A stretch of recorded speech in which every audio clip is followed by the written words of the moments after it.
Now, if you guys couldn't already tell, I kinda really like Kirby. I mean, if the console reviews didn't give it away, I don't know what to tell you.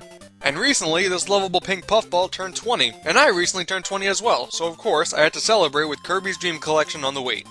Admittedly, I am kinda biased when it comes to Kirby. I believe none of the games have been bad, and the original Dreamland and Adventure are some of the first games I've ever played, so I kinda can't help myself. What Nintendo has treated us Kirby fans to is an anniversary celebration that blows Mario's out of the water, which is sorta mind-boggling. Mario All-Stars is a fantastic collection, but I'm sure we can all agree that selling it on a disc was not the best celebration. Luckily, Nintendo rolled out the red carpet for the pink puffball, so let's jump into what this awesome compilation has packed in for us. Oh, and the special edition at the title doesn't really mean anything, it just sort of makes you feel good, and it kinda works.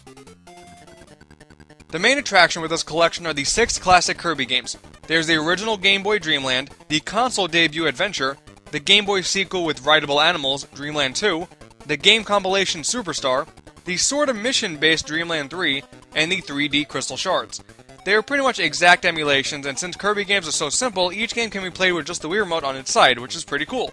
All the games work on save states, so pressing reset on the Wii menu brings you back to the collections menu, and going back brings you to right back where you left off.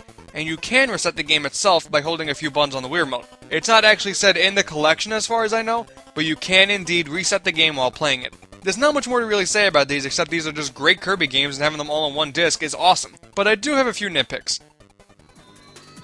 I'm not really a big fan of the border that's around the screen. It's no big deal since you're barely looking at it, but it would have been nice if they were at least game-specific instead of just adventure sprites with a drop shadow. And this next one just makes absolutely no sense to me, but Dreamland 2 had Super Game Boy support back in the day, which means it was possible to make this look like this, and this look like this. It's not a vibrant array of colors, but it couldn't have hurt to have the option. Come on, Nintendo, you acknowledge the Virtual Boy's existence and not the Super Game Boys? Man, you guys just make some weird decisions at times. And of course it would have been cool to have a few spin-offs here too, since that pretty much makes up half the Kirby library. Games like Block Ball, probably Air Ride, and definitely Tilt and Tumble would have fit perfectly fine here. But well, the games we get here are still excellent, so you can't really complain, especially when you get some sweet extras. Within the disc, there is an awesome interactive timeline that goes year by year since the debut and shows the games released that year with some facts. Did you know a 3,011-pound lollipop was made back in '94? Well, now you do. Thanks, Nintendo! Each game has a really short bio along with a nice 1 to 2 minute gameplay trailer with some extra info, which is pretty cool. There are even 3 full episodes from the anime right back at you here. Unfortunately, the show is not all that good, but it's enjoyable for just being weird. And again, the fact that Nintendo even acknowledges this is kinda cool. There are also new challenge stages based on the ones from the recent Return to Dreamland, which, by the way, if you haven't played that one, you probably should, because it's really good. These rooms give you a power and challenge you to speedrun through a stage, killing as many enemies as you can and collecting as many coins as you can to get ranked with a medal at the end. And they can actually be pretty challenging. Going for platinum medals, man, that can be ridiculous at times, let me tell you. And there are also races against Magolor, and battle arenas that give you a brand new power-up that gives you Kirby's Smash Bros. Moveset. Both of these things weren't even in Return to Dreamland, so to actually see new content here is fantastic. It only takes about a half an hour to get through this mode, but really, it's not worth complaining about unless you for some reason don't like new things.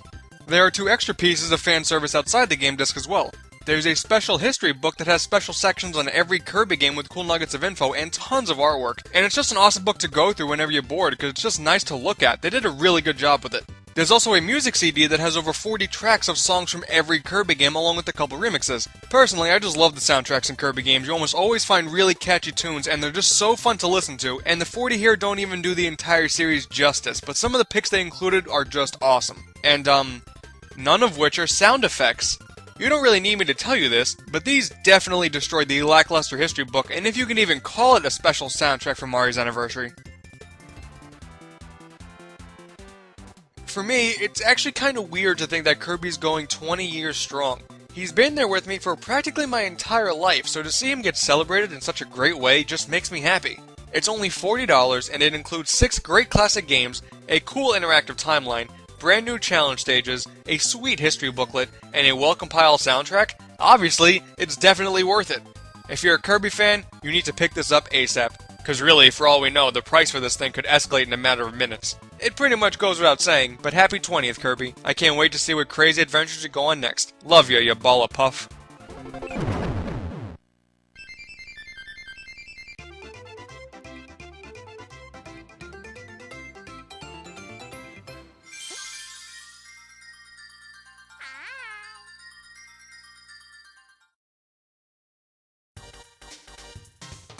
And that's the end of this quick little review, and thank you all for watching.